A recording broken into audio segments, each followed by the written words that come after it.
Hello दोस्तों और प्यारे बच्चों, स्वागत है आप सभी का एक नए वीडियो में। दोस्तों आज पढ़ने वाले हैं हम प्रकाश का परावर्तन, रिफ्लेक्शन ऑफ लाइट। उससे पहले बात करते हैं दोस्तों प्रकाश की। लाइट, दोस्तों लाइट क्या है? ये हमें वस्तुएं दिखाने का कार्य करता है और एक अपने आप में ये एनर्जी है। तो डेफिनेशन की बात कर लेते हैं लाइट की। दोस्तों प्रकाश की बात करते हैं।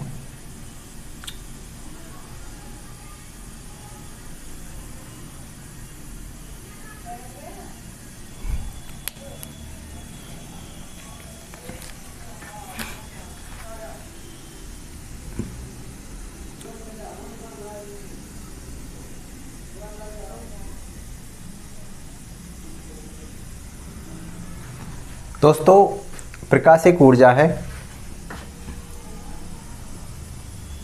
जो हमें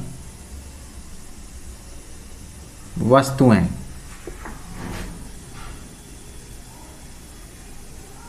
दिखाने का कार्य करता है।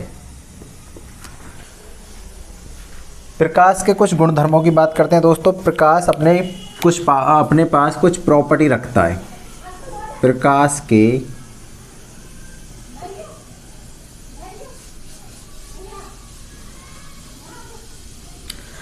प्यारे बच्चों, प्रकाश सदैव सीधी दिशा में चलता है।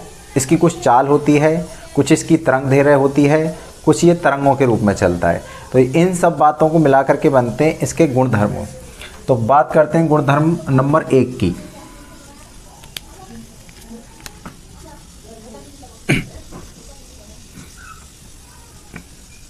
इसकी चाल दोस्तों 3 × 10⁸ मीटर पर सेकंड। और ये दोस्तों होती है निर्वात में। किस में होती है? निर्वात में। प्यारे बच्चों, प्रकाश की चाल 3 × 10⁸ होती है निर्वात में। इससे ज़्यादा प्रकाश की चाल नहीं हो सकती। अपने आप में ये वैल्यू मैक्सिमम चाल है प्रकाश की। अगर इससे कोई भी माध्यम चेंज करते हो आप, जैसे आप निर्वात के अलावा आप बाटल ले लो या आप कांच ले लो, तो प्रकाश की चाल घटती चली जाती है। अर्थात सबसे ज़्यादा प्रकाश की चाल जो होती है वो निर्वात में होती है। तो एक पॉइंट हो गया हमारा। पॉइंट नंबर 2 की बात करते हैं दोस्तों। पॉइंट नंबर 2 यह है सीधी दिशा में चलता है। दोस्तों प्रकाश सदैव सीधी दिशा में चलता है। अर्थात दोस्तों प्रकाश सरल रेखीय पथ पर गमन करता है। इसी कारण दोस्तों वस्तुओं की परछाई बनती है। अब बात करते हैं पॉइंट नंबर 3 की दोस्तों। यह विद्युत चुंबकीय तरंगों के रूप में चलता है।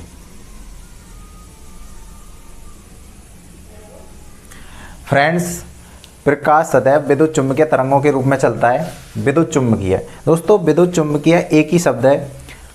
अगर किसी वस्तु में विद्युत का गुण है तो वो चुंबक का भी गुण रखती है, और अगर किसी वस्तु में चुंबक का गुण है तो वो विद्युत का भी गुण रखती है। अर्थात दोस्तों प्रकाश जो है वो विद्युत चुंबकीय तरंगों में चलने वाली क्या है? एक वेव्स है। ठीक है, हमने वेव की बात कर ली। और बात करते हैं दोस्तों 4 नंबर पॉइंट की। इसकी तरंग दैर्घ्य दोस्तों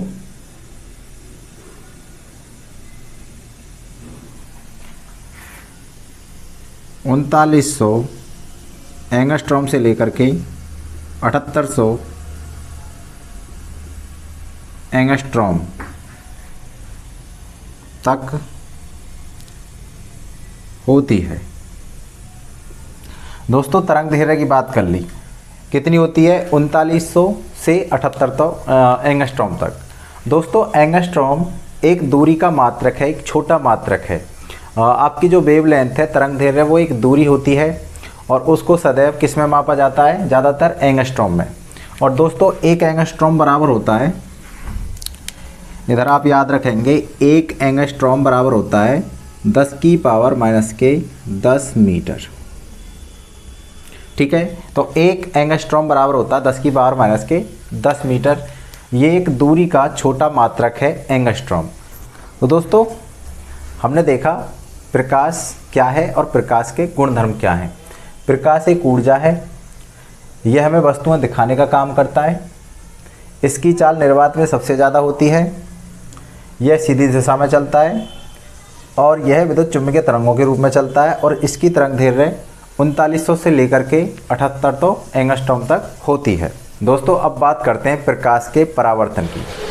दोस्तों प्रकाश का परावर्तन क्या है कि जब हम किसी प्रकाश की कोई किरण जब लेके जाते हैं किसी चिकने तल पर, तो उससे क्या होता है, उसका रिफ्लेक्शन होता है, वह जो आपका प्रकाश होता है वह परावर्तित हो जाता है। तो हम कह सकते हैं कि प्रकाश का परावर्तन जो है वो किसी चिकने तल से टकराकर जो प्रकाश के लौटने की घटना है उसको कहते हैं प्रकाश का परावर्तन।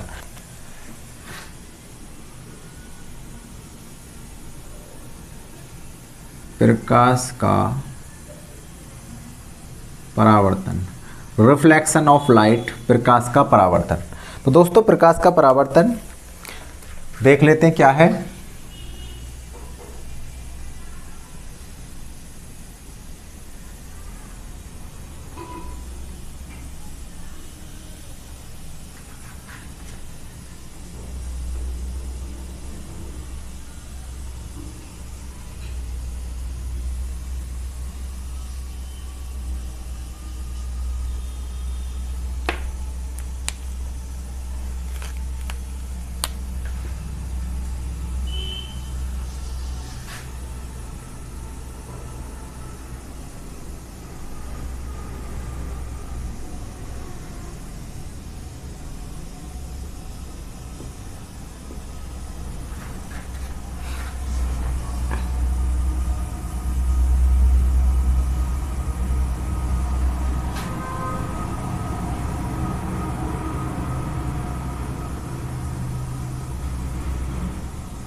दोस्तों प्रकाश की चिकने तल से टकराकर लौटने की घटना को क्या कहते हैं, प्रकाश के परावर्तन की घटना कहते हैं। किसी चिकने तल से अगर प्रकाश वापस आ रहा है लौटकर तो उसको कहते हैं प्रकाश के परावर्तन की घटना। जैसे दोस्तों मेरे पास एक चिकना तल है,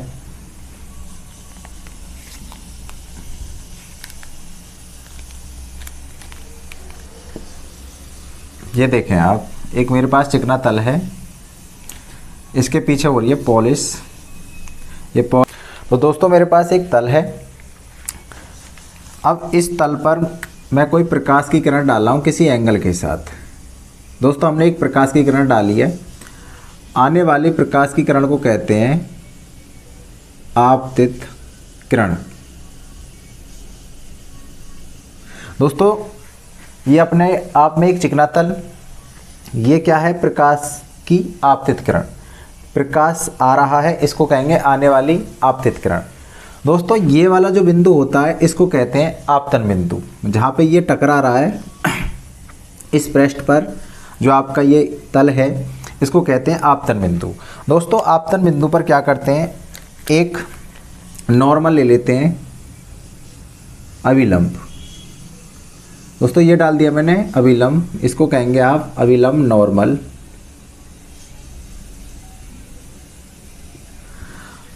दोस्तों ये अभिलंब पर जितना कोण बनाता है उसको कहते हैं आई, जिसे कहते हैं आपतन कोण, इंस्टेंट एंगल। जहां दोस्तों आई बराबर क्या है, आपतन कोण। दोस्तों जिस एंगल के साथ ये आती है, अभिलंब से जितना एंगल बनाती है उसी एंगल के साथ टकराने के बाद ये वापस लौट जाती है, और मैं दिखा रहा हूँ इसे, वापस ये लौट गई इधर, और जाने वाले एंगल को कहते हैं, ये है आपका परावर्तन कोण, रिफ्लेक्ट एंगल, इसको कहते हैं आर से। दोस्तों ये क्या अपने आप में परावर्तित किरण,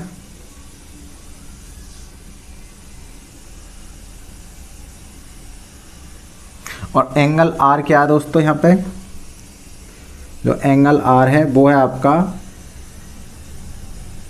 दोस्तों परावर्तन कोण। तो आई होप इतना आप समझ गए होंगे कि आने वाला एंगल जो अभिलंब के साथ एंगल बनाता है वही होता है आपका जाने वाला यानी परावर्तन एंगल। परावर्तन कोण और आपतन कोण क्या होते हैं, दोनों बराबर। ठीक है, तो दोस्तों ये क्या होता है, प्रकाश की घटना है। इसके नियम की बात कर लेते हैं दोस्तों, कुछ नियम है इसके।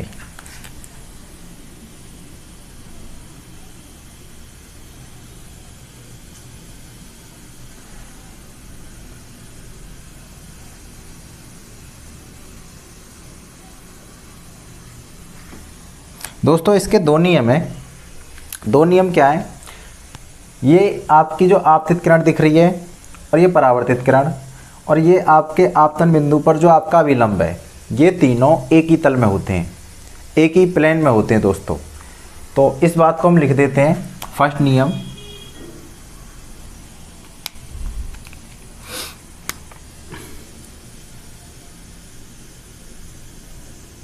आपतित किरण दोस्तों परावर्तित किरण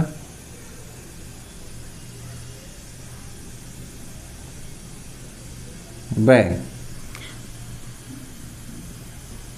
आपतन बिंदु पर अभिलंब, ये तीनों एक ही तल या प्लेन में होते हैं।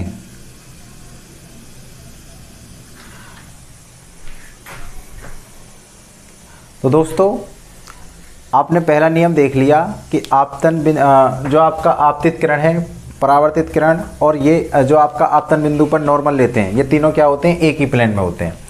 दूसरा नियम दोस्तों क्या होता है, दूसरा नियम बड़ा आसान है दोस्तों, आपतन कोण परावर्तन कोण के बराबर होता है। आपतन कोण परावर्तन कोण के बराबर होता है। ठीक है दोस्तों, अर्थात हम कह सकते हैं एंगल आई बराबर एंगल आर। तो दूसरा नियम क्या रहा, एंगल आई बराबर एंगल आर। दोस्तों जब आप इसको 30 डिग्री पे डाल लो, जैसे आपने अगर 30 डिग्री का एंगल बना के डाला नॉर्मल से, तो आपका जो परावर्तन कोण है वो भी कितना रहेगा, 30 एंगल का। अगर आप इस नॉर्मल से डालते हो प्रकाश, अभिलंब से डालते हो यानी लंबवत, तो उस स्थिति में भी प्रकाश किधर जाएगा, ऊपर की तरफ चला जाएगा। नॉर्मल से डाला गया प्रकाश सदैव उसी पथ पर लौट जाएगा, क्योंकि हम जानते हैं जितना एंगल होगा जो नॉर्मल के साथ वही जाने वाला होगा। तो नॉर्मल से डाला गया प्रकाश सदैव क्या हो जाएगा, उसी पथ पर लौट जाएगा। तो उस समय आपका आपतन कोण क्या होगा और परावर्तन कोण क्या होगा। दोस्तों ये विशेष स्थिति है जब प्रकाश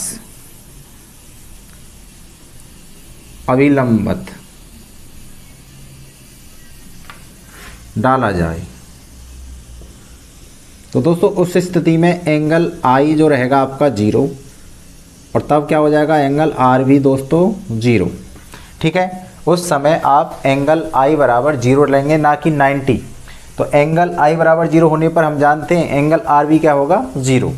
तो दोस्तों ये क्या रहा आपका प्रकाश के परावर्तन की घटना। इसमें दो नियम होते हैं। पहला नियम आपका जो आपका आपतित किरण, परावर्तित किरण और अभिलंब तीनों एक ही प्लेन में होते हैं, और दूसरा होता है दोस्तों आपतन कोण परावर्तन कोण के बराबर। ठीक है, तो आई होप दोस्तों ये आपको वीडियो पसंद आई होगी। अगर आप चैनल पर नए हैं तो चैनल को सब्सक्राइब करें, और दोस्तों अगर ये आपको वीडियो पसंद आया है तो वीडियो को लाइक करें। धन्यवाद।